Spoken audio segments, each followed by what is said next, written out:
Kapan lagi? Dan saya seumur-umur Pak, alhamdulillah, baru hari ini saya menginjakkan kaki di gedung Dewan Perwakilan Rakyat.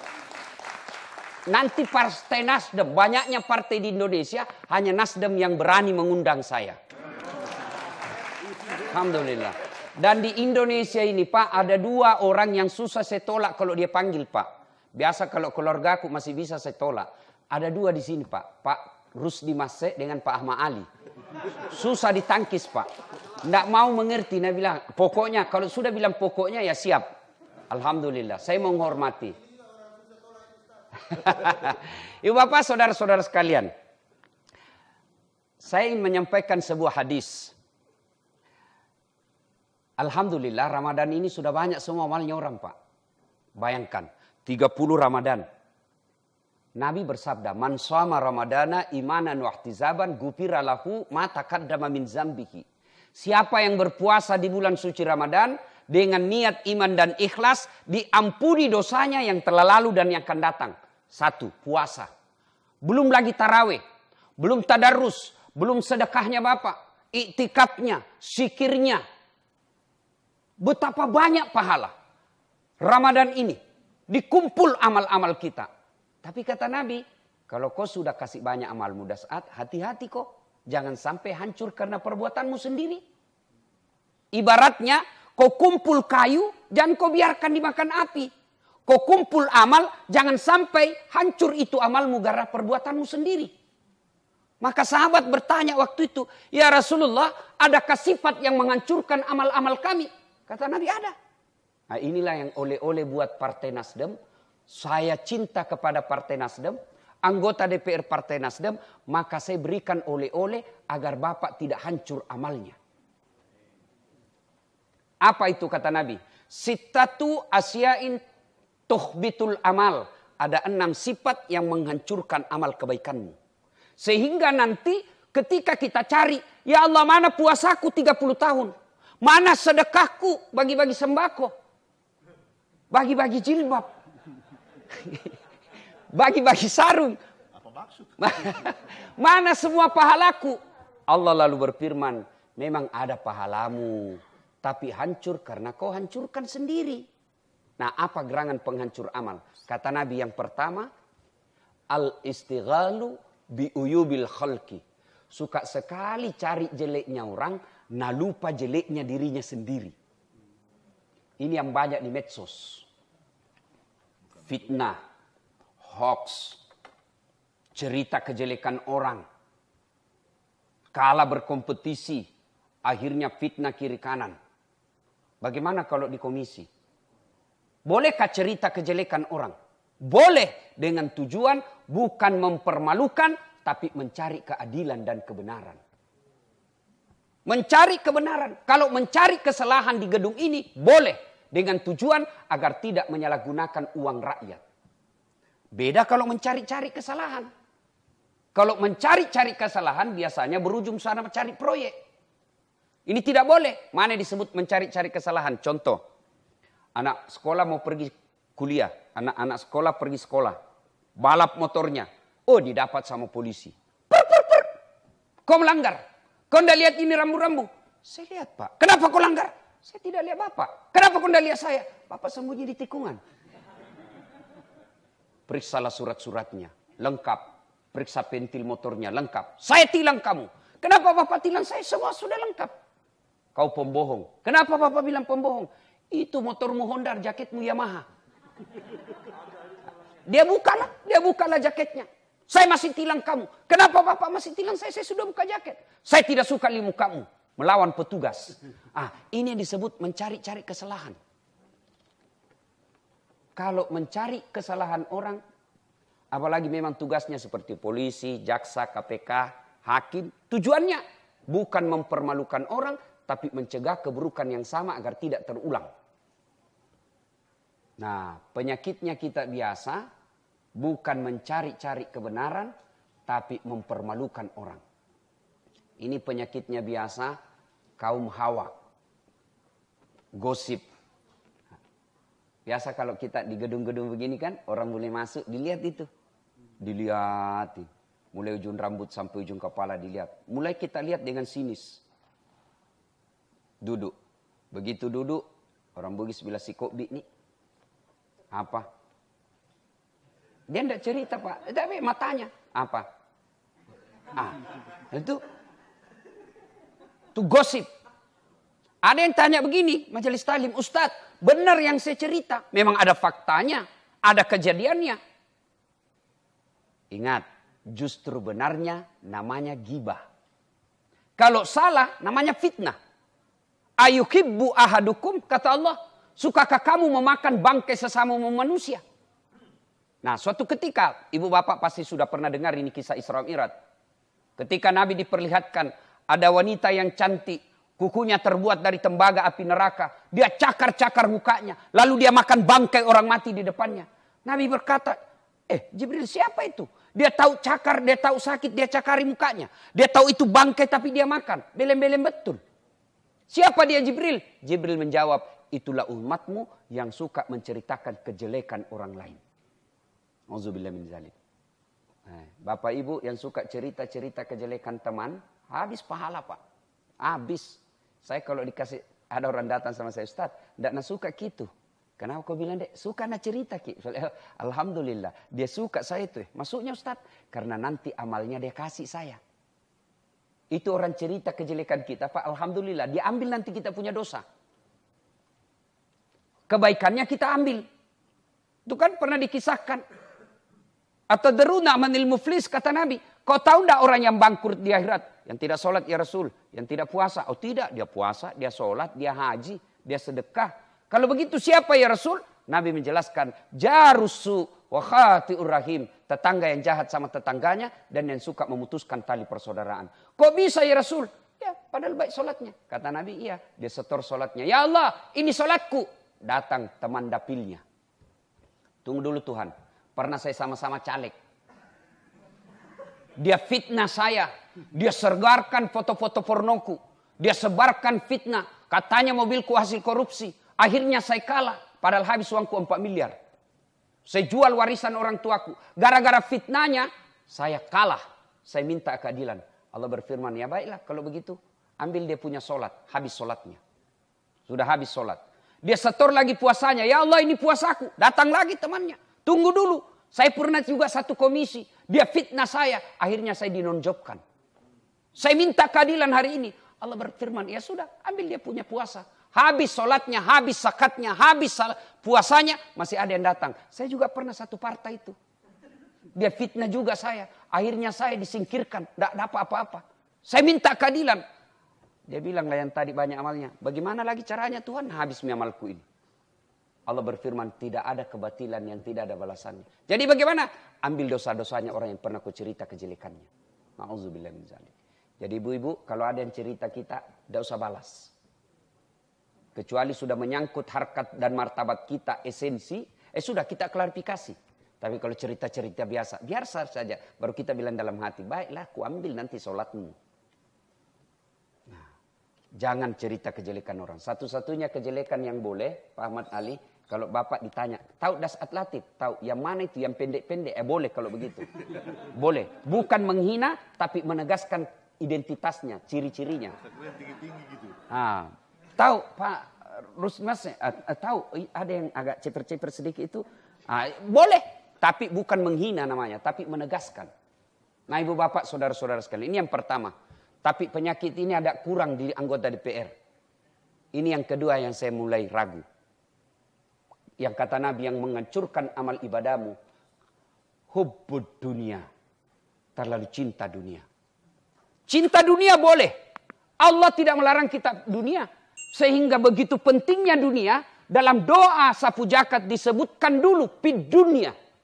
Fid dunia hasanah. Wa fil akhirati hasanah. Dunia dulu. Perbaiki duniamu. Tidak mungkin kau bisa dapat kesejahteraan akhirat. Kalau kau tidak melalui dunia. Maka dunia tidak boleh ditinggalkan. Allah tidak melarang kita cinta dunia. Yang Allah larang hubbud dunia. Ada kata terlalu cinta dunia. Mana karakternya terlalu cinta dunia? Satu, nganggap enteng ibadah. Hayya 'alas shalah. Izin ketua. Ini sudah hampir maghrib, kita belum sholat asar. Boleh diskorsing? Itu sebentar. Ini urusan akhirat, ini urusan ini penting juga ini. Itu ciri-ciri terlalu cinta dunia. Nganggap enteng ibadah. Yang kedua, ciri-ciri dunia, terlalu cinta dunia. Takut dibilang tua. Begitu mulai putih rambutnya, stres. Cabut cepat. Itu ciri-ciri cinta dunia itu, Pak. Kenapa kalau putih rambut? Itu sunnatullah. Bayangkan kalau bapak usianya 55 tahun, mukanya kayak TK. Itu kan tidak normal. Itu sudah sunnatullah. Dan enaknya yang kalau mulai putih rambut, itu nasihat, surat dari malaikat pencabut nyawa. Hati-hati, kau sudah tua. Karena kalau tidak pernah ada hitam, putih, biasa kita lupa bahwa kita sudah tua. Itu surat dari Allah. Terlalu cinta kepada dunia, takut dibilang tua. Yang ketiga, kata Nabi, ciri-ciri orang terlalu cinta ke dunia, menghalalkan segala cara untuk dunia. Mana disebut menghalalkan segala cara? Bapak sudah sering ceramah saya ini. Proyek. Saya dengar tadi dari Pak Ahmad Ali, ini yang mengurusi Komisi 5 Ustadz, di sini banyak proyek. Itu wakilnya tuh. Hati-hati Pak, hati-hati. Bapak-bapak kan semua sudah pernah dengar ceritanya itu kontraktor di akhirat. Kita ulang lagi. Sebagai pengikat. SMS lah penghuni sorga sama penghuni neraka. Dia bilang penghuni sorga, bagaimana kabarmu di situ Mas Bro? Dia bilang, tidak ada enaknya di sini. Di blender terus orang. Tidak ada jam istirahat. Dia bilang, kau ya bagaimana kabarmu di sorga? Masya Allah, enak betul di sini. Baru dibayangkan sudah ada di depan kita. 1 laki-laki, 7 bidadari men. 7. Dan hebatnya perawan terus. Itu bidadari Pak, tidak pernah tidak perawan. Perawan terus itu bidadari. Dan usianya 22-23 tahun. Bayangkan. Jadi Pak Ahmad Ali tenang saja Pak. Allah sudah sediakan 7 bidadari. Yang penting Bapak masuk surga. Itu syaratnya dulu. Nah, kata penghuni neraka, bolehkah kami jalan-jalan ke situ? Boleh aja. Bagaimana caranya? Ya gampang. Kami dari neraka bikin jembatan, kamu juga bikin jembatan dari surga. Setuju? Setuju. Lelang proyek. Keluar pemenang tender. Waktu pekerjaan 3 hari. Hari pertama, jembatan dari neraka sudah selesai 50%. Hari kedua, tuntas 70%. Hari ketiga, selesai efektif dan tepat guna. Masya Allah. Hebat. Intip-intip jembatan dari surga, belum goyang-goyang. Kenapa jembatan dari surga belum dimulai? Teriaklah ini dari neraka. Woi Mas Bro, kenapa proyekmu belum kau mulai? Dia bilang, bagaimana mau dimulai? Kontraktor, pengawas, pemborong, panitia, ada semua di situ. Di sini hanya penghafal Quran, tidak tahu dia selalu salah komputernya. Ini cerita sederhana tapi maknanya sangat dalam. Itu kontraktor. Tapi pernah Bapak juga dengar anggota DPR di akhirat? Pernah dengar Pak? Jadi saya kan sudah dikasih tadi izin gaspol. Jadi masuklah penghafal Quran dalam surga. Begitu di dalam surga dilihat, kenapa banyak anggota dewan dalam surga ini? Dan di negara kau banyak di OTT. Dia protes sama penjaga surga. Malaikat, kenapa banyak itu di sini? Nah saya tahu sekali itu dulu diponis dia 4 tahun. Kenapa banyak anggota dewan di sini? Kata penjaga surga, Ustadz, gak usah kau ribut. Cuma reses sini, sebentar aja di sini. Dia balik lagi ke tempatnya.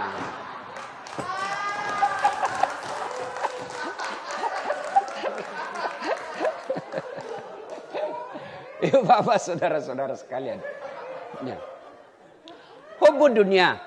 Terlalu cinta kepada dunia. Ibu bapak saudara-saudara sekalian. Ibu bapak saudara-saudara sekalian. Allah tidak melarang kita kaya. Allah tidak melarang kita jari juragan. Tapi jangan menghalalkan segala cara. Demi Allah. Kita orang Islam itu Pak. Sudah didoktrin dari kecil. 3 rahasia Allah yang tidak boleh kau campuri hambaku. 1, jodoh. Bapak percaya sekali ini jodoh. 3 tahun pacaran, bukan jodoh, ndak nikah Pak. Begitu putus, baru 1 bulan pacaran, dipaksa nikah, didapat sama security. Jodoh bos, jodoh.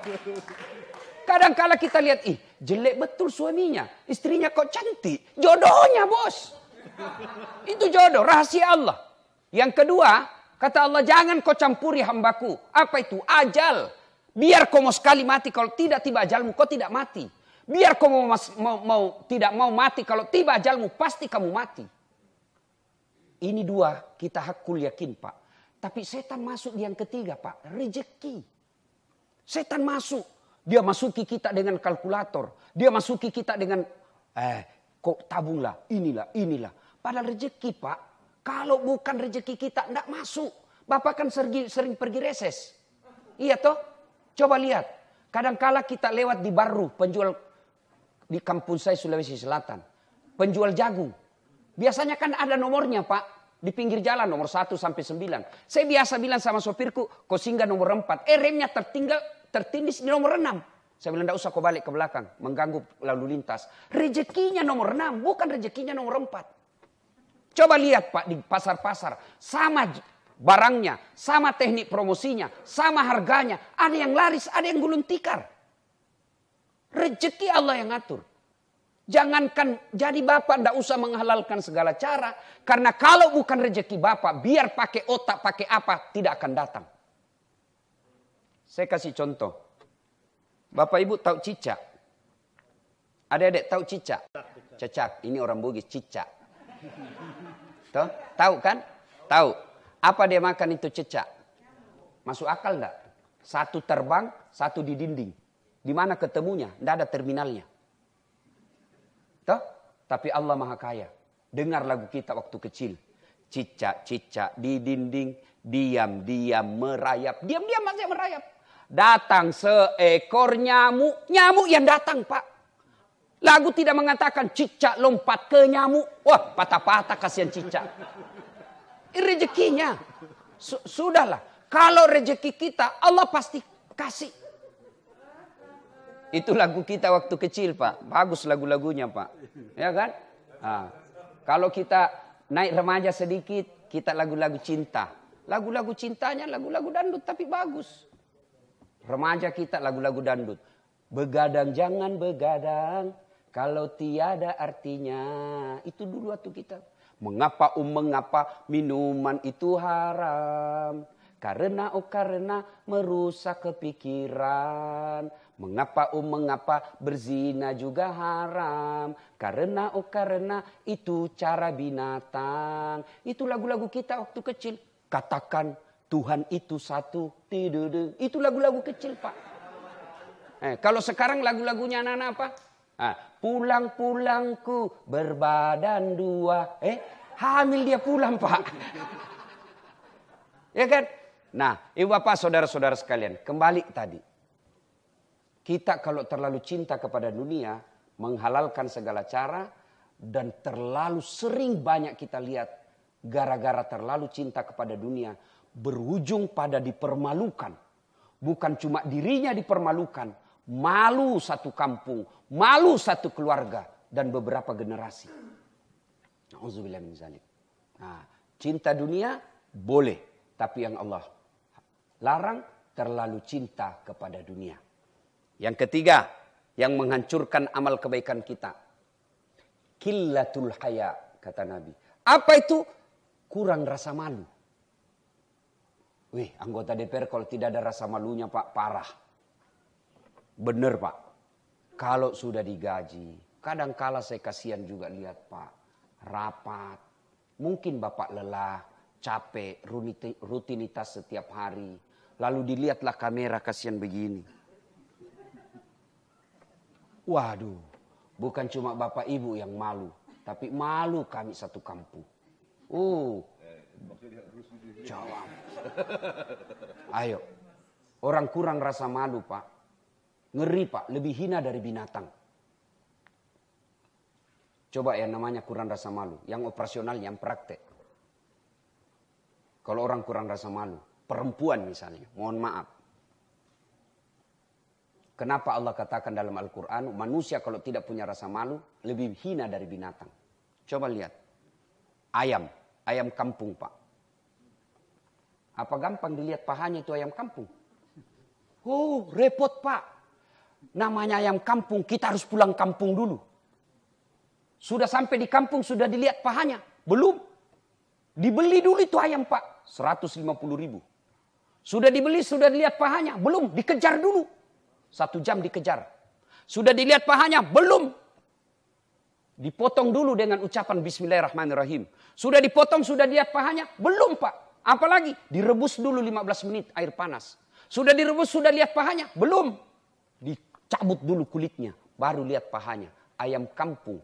Dikejar 1 jam. Dibeli 150.000. Pulang kampung dulu. Rendam 15 menit. Diucapkan bismillah untuk dipotong. Dicabut bulunya. Baru bisa lihat paha ayam kampung. Tapi paha sebagian kita umat Islam muslimahnya. Berdiri aja di depan pintu mall Pak. 10 pasang kita lihat gratis. Tidak perlu dikejar. Orang bilang kenapa Ustaz tahu? Karena saya lihat Pak. Saya sportif. Iya. Ayat tidak mengatakan la taqrabus zina illa ustad. Jangan dekati zina kecuali ustad. Biar ustad kalau makhluk halus hancur juga Pak. Makanya saya selalu bilang kita kerjasama. Kami laki-laki jaga mata. Tolong Anda cewek jaga akhlak. Karena bias kami setengah mati jaga mata. Kalau kalian gentayangan hancur amal kami. Pasti dilihat Pak. Dia bilang orang dilihat. Dosa tidak dilihat. Barang bagus. Pasti dilihat. Maka orang-orang yang mempertontonkan auratnya itu bagian daripada menghancurkan amal-amal kebaikannya. Itu dari segi aurat. Lalu bagian dari pekerjaan kita. Saya memotivasi kepada tuan-tuan semua, puan-puan semua. Bapak masih ingat waktu pencalekan. Berbulan-bulan Bapak sosialisasi. Stres. Habis duit Pak. Segala macam kita lakukan. Kadang-kala hilang kita punya harga diri. Datang orang maki-maki kita, kita diam saja. Yang penting dia mau coblos kita. Ya, gampang. Ya, Pak. Dimaki-makinya kita Pak orang yang tidak ada sekolahnya. Tapi kita sabar. Kenapa? Karena kita mau dipilih. Allah takdirkan Bapak duduk di gedung terhormat ini. Maka manfaatkan dengan berbuat baik. Betul yang Pak Ahmad Ali katakan tadi. Ustadz kau ceramah kiri kanan di depan polisi. Sampai busa-busa ini mulutmu. Dia cuma ketawa-ketawa. Tapi kalau kau jadi komisi 3 kau bisa maki-maki mereka. Betul Pak. Mana ada orang hebat kalau sudah di gedung ini Pak. Hilang hebatnya orang. Biar profesor. Maka syukuri itu dengan cara apa? Jangan mempermalukan institusi. Bapak boleh dihina sebagai pribadi Dasat Latif. Dihina sebagai Pak Ahmad Ali. Tapi jangan mempermalukan DPR RI. Dewan Perwakilan Rakyat. Bapak boleh sampaikan. Kau boleh hina pribadiku. Tapi jangan kau hina institusiku. Dan itu bisa kita katakan begitu. Kalau kita punya kinerja yang baik. Saya mengambil lahan untuk masuk surga dengan berdakwah. Mudah-mudahan dengan dakwah itu Allah senang sama saya dan saya bisa masuk surga. Maka bapak-bapak, ibu-ibu yang dipilih menjadi anggota DPR. Lahan bapak masuk surga.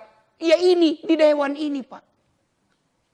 Kasihan kita kalau sudah habis waktu, habis tenaga. Ternyata kita dibully di masyarakat karena kita tidak punya prestasi. Coba. Saya masih ingat itu waktu apa ribut-ribut. Omnibus Law apa kan namanya? Apa namanya itu? Kan ada yang berkata, oh ini hanya salah ketik. Saya la haula wala quwata illa billah. Digaji ratusan juta hanya salah ketik menyangkut hajat hidup orang banyak. Apa Bapak tidak siap ditanya nanti di akhirat? Salah ketik Pak. Menyangkut hajat satu Republik Indonesia. Itu pasti ada tanggung jawabnya nanti di akhirat. Kenapa bisa terjadi seperti ini? Karena kita tidak malu. Saya aja masuk mengajar, gelar saya S3. Kalau saya ada salah ketik, didapat sama siswa saya malu Pak. Mahasiswa saya bilang, S3 baru dongo. S3 baru beleng-beleng. Kan malu kita Pak. Kita selalu disebut dewan yang terhormat. Tapi kita tidak bekerja dengan terhormat. Ini orang kalau tidak punya rasa malu, itu yang begitu dianggap biasa. Maka kata Nabi, kurangnya rasa malumu itulah yang akan menghancurkan amal-amalmu. Yang keempat, yang akan menghancurkan amal kebaikan kita. Yang keempat, kata Nabi, qaswatul qalbi. Oh ini, susah Pak. Ini mohon maaf. Saya sudah izin tadi. Pak Ahmad Ali sudah bilang, Pak Sahroni saya sudah izin tadi sama Pak Ahmad Ali, silakan gaspol. Nah, maka ini yang paling susah Pak. Dan bisa potensial kita punya penyakit. Kaswatul qalbi, susah dinasehati. Kenapa? Bapak anggota DPR. Punya kuasa. Maka untuk dinasehati sulit. Itulah penyakit kaswatul qalbi. Nah, ciri-cirinya selesai dengar ceramah seperti ini. Bapak panggil Pak Ahmad Ali. Bapak panggil tadi itu. Iya Pak. Lain kali jangan dipanggil lagi tuh. Kenapa? Nggak enak ceramahnya. Masa 6 dia bahas kita terus dia kena. Panas kita punya telinga dengar. Itu ciri-ciri kaswatul qalbi itu Pak. Tapi kalau Bapak selesai dengar ceramah. Benar kata itu Ustaz. Memang dia kecil tapi ya benar yang dia bilang itu. Memang saya yang dikena itu semua. 6 dia bahas, 4 mengenai diri saya. Tapi Allah tidak akan menutup pintu tobat. Mulai hari ini saya memperbaiki diri. Itu bagus. Orang yang kaswatul qalbi, keras hati, disindir dalam Allah. Wa thawa'un alaihim a'anzartahum am lam tunzirhum la yu'minun. Orang yang telah kami kunci mati hatinya, kau sampaikan ayat Allah atau tidak, sama saja mereka tidak akan beriman. Nauzubillah min zalik. Sementara orang yang baik hatinya, kata Allah dalam Al-Quran, Bismillahirrahmanirrahim, innamal mu'minuna alladzina idza dzukirallah wajilat qulubuhum wa idza tuliyat alaihim ayatuhum sadathum imanan wa ala rabbihim yatawakkalun. Tanda orang beriman yang bagus hatinya itu, kata Allah, apabila dia dengar nama Allah bergetar hatinya. Itu satu. Mana contoh? Saya kalau ada perempuan saya suka, jangankan saya lihat mukanya, saya dengar saja namanya, dia bilang orang di kampungku dum-dum glet. Apa itu? Domba-domba gleter. Tuh. Coba kan? Kalau ada orang kita senang, jangankan dilihat mukanya, dengar saja namanya. Sudah gemetar hati kita. Itu kalau namanya Allah kita dengar lalu mampu menggetarkan hati kita, insya Allah itu termasuk orang yang baik imannya. Tapi pertanyaannya bagaimana nama Allah mau menggetarkan hati kita kalau namanya Allah kita permainkan? Datangnya rapat nanti besok pukul 10.30. Rapat pembukaan. Insya Allah. Insya Allahnya kayak 17 tahun di Mesir Pak. Begitu besok ketemu di WhatsApp. Kenapa kau tidak datang mas kakak, mas bro? Saya kan bilang kemarin insya Allah. Ini menjadikan Allah sebagai kambing hitam. Tidak boleh. Jangan mengucapkan insya Allah kalau tidak mau. Selama Bapak mempermainkan kata-kata Allah, maka sulit Allah akan menggetarkan hati kita. Nah ibu bapak saudara-saudara sekalian. Dan yang kelima, yang akan menghancurkan amal ibadah kita. Hubbi aklil haram. Suka memakan makanan haram. Saya yakin Bapak Ibu tidak akan makan narkoba. Saya yakin tidak akan konsumsi makanan-makanan haram. Tapi yang bisa kita makan itu dari makanan-makanan haram. Dari cara kerja kita yang menghalalkan segala cara. Setiap saya ceramah, pasti ada ayat itu saya sampaikan Pak. Setiap saya ceramah. Ya ayyuhalladzina amanu taqullaha haqqa tuqatih. Wa la tamutunna illa wa antum muslimun. Jangan kau mati kecuali dalam keadaan beragama Islam. Ayat ini Jumat-Jumat dibacakan khatib. Kalau di kantor ini, di komisi ini, ada selalu pengumuman yang harus diulang-ulang tiap pekan. Pasti pengumuman itu penting. Ayat ini Jumat-Jumat diulang, berarti ayat ini penting. Dan rasa-rasanya tidak masuk akal. Jangan kamu mati, berarti mati kau yang ngatur. Jangan kau mati ya, berarti mati mau-maumu. Ini Allah ingin sampaikan edasat. Hati-hati kamu. Ngaku kau Islam, tapi belum tentu kau mati dalam keadaan Islam. Insya Allah kita tidak akan mati dalam keadaan berjudi. Yang bisa membuat kita mati dalam keadaan kekafiran, baru saja kita makan uang haram. Na'udzubillah min dzalik. Makanya itu Allah ingatkan terus setiap Jumat. Dan yang keenam, yang akan menghancurkan amal kebaikan kita, kata Nabi, dzalika bima adzau. Keperbuatan zalim yang tidak bisa dihentikan. Allah tidaklah mencela ketika kita berdosa. Tapi Allah mencela kita ketika kita membuat diri kita larut dalam dosa dan maksiat. Dosa tempatnya manusia. Kalau begitu, siapa orang baik Ustadz? Orang tidak punya dosa. Kalau orang baik tidak punya dosa, maka tidak ada isinya orang baik dunia ini. Mana ada orang tidak punya dosa? Jangankan Bapak Ibu sebagai anggota DPR. Jangankan Dasat Latif. Kita di hidup zaman sekarang ini. Para nabi punya dosa Pak. Nabi Adam dosa makan buah khuldi. Nabi Nuh dosa gagal mendidik anak dan istrinya. Nabi Yunus pernah sangka buruk kepada Allah dalam dakwah. Itu nabi. Apalagi kita. Berarti yang baik bukan orang tidak punya dosa. Orang baik kata Imam Al-Ghazali adalah orang yang dia berdosa. Lalu dia sadar dengan dosanya dan dia tidak mengulangnya. Saya banyak dosa Ustaz. Datang anak muda kepada Nabi. Ya Rasulullah saya pendosa. Kata Nabi, taubat kau. Tapi keulangnya lagi ya Rasul. Kata Nabi, taubat kau lagi. Keulang lagi ya Rasul. Taubat kau lagi. Ya Rasulullah kalau begitu dosaku banyak. Nabi tersenyum dan bersabda, dosamu banyak. Ampunan Allah jauh lebih banyak. Bahkan dalam hadits qudsi Allah jelaskan, andai saja hambaku datang membawa dosa dan penuh langit dan penuh bumi, wala tai'asu min rauhillah, jangan kau putus asa karena ampunanku jauh lebih besar daripada dosamu.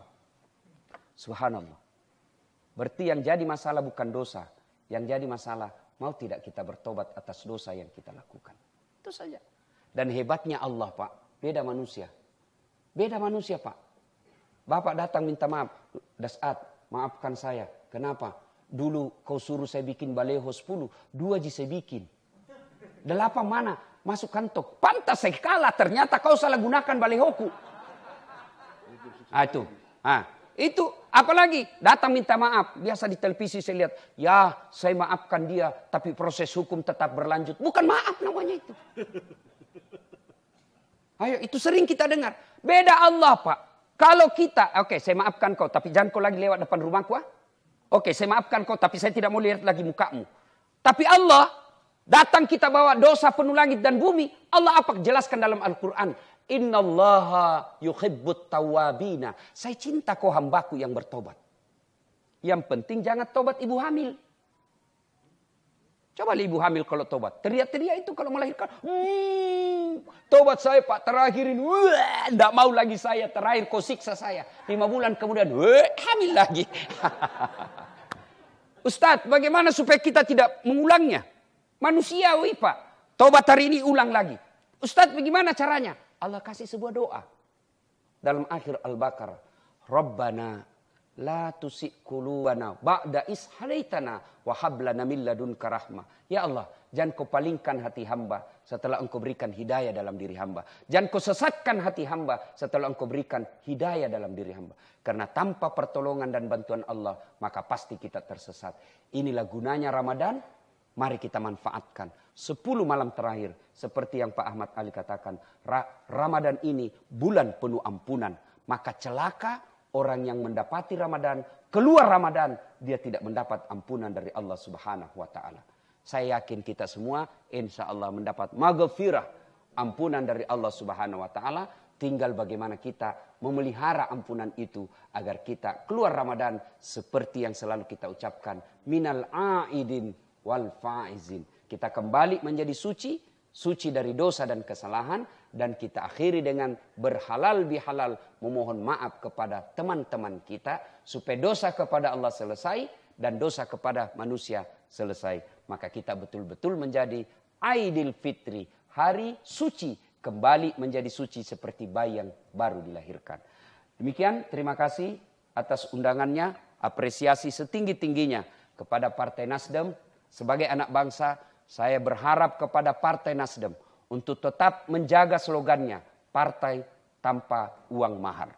Karena saya yakin uang mahar inilah awal hancurnya seorang politisi, karena maharnya harus dia cari kembalikan dan ujung-ujungnya bisa berakhir dengan penjara. Partai Nasdem telah mempeloporinya dengan partai tanpa uang mahar. Dan dari sekian banyak partai di Indonesia, hanya Partai Nasdem yang mampu dan berani mengajak saya masuk ke gedung ini. Demikian, terima kasih. Lebih dan kurangnya mohon dimaafkan. Assalamualaikum warahmatullahi wabarakatuh.